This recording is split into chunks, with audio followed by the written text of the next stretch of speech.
Hey,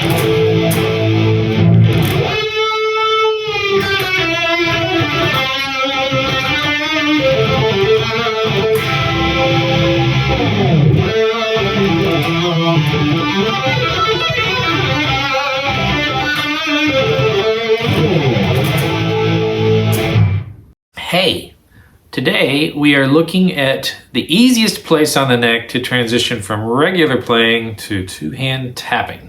Stick around.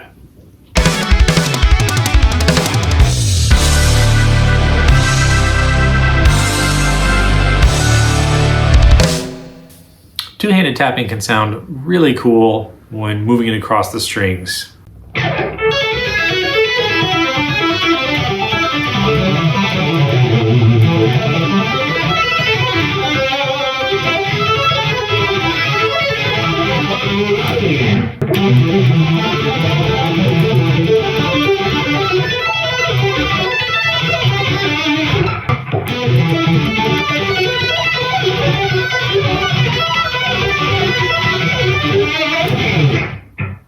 Obviously, the repeating shapes are a lot easier to handle than something like, say, a Lydian shape.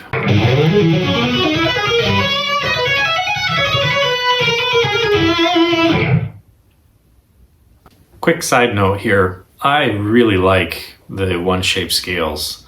They stray from diatonicism and sort of creep a little bit into chromaticism. The other thing they do is they put the way that the guitar is tuned on display. Since it's tuned mostly in fourths, when you do those repeating patterns across the strings, it gives it almost a pseudo-classical circle of fifths, circle of fourths thing. This sound, the sound of the guitar's tuning, really brings about some Van Halen-y type feelings that are particularly nostalgic sounding now to guitarists of a certain age. The question we're asking today is there a spot on the neck where we could execute some two-handed tapping but stay in a diatonic key? Let's take a look at our fretboard diagram. My favorite major shape starts up here on C at the 8th fret. Here we see that the top half of our C major shape and the bottom half of our D Dorian have no flats and no sharps. All we need is one more spot where there's nothing but naturals straight across the strings, and here it is way up on 17. We can let our fretting hand, in this case my left hand, just hang out on 10 and 12, and then with our tapping hand, we can just tap straight across 17. Here's what 10, 12, and 17 sound like on their own.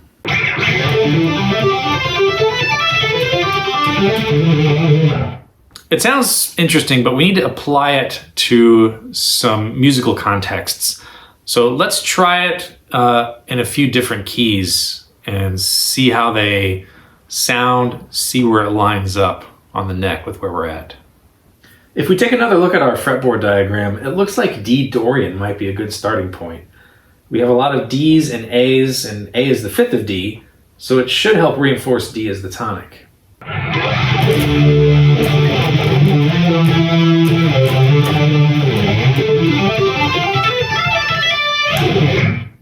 That sounds pretty good right there on D Dorian with no flats, no sharps.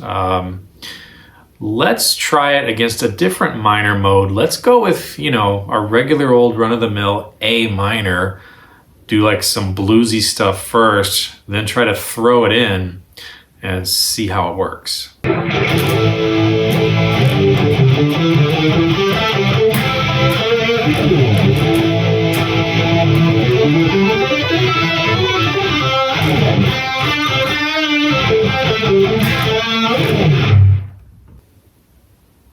I think it's okay. How about a major sound? Let's try to squeeze a major sound out of this pattern. It looks like on the fretboard diagram, G might be a good potential key here. G Mixolydian, since we don't have any flats or sharps happening, and also G because we have a fair amount of D's, which is the fifth of G.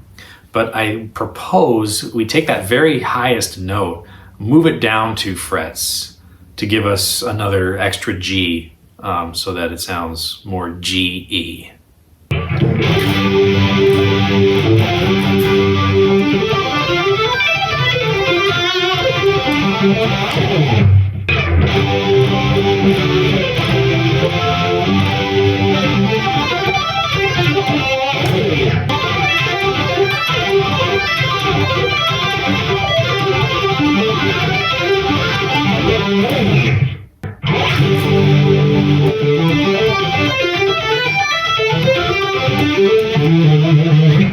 So there it is. It's an intervallically wide pattern, an easy place to tap, easy to transition to. It has a wide intervallic sound, which is all the rage these days.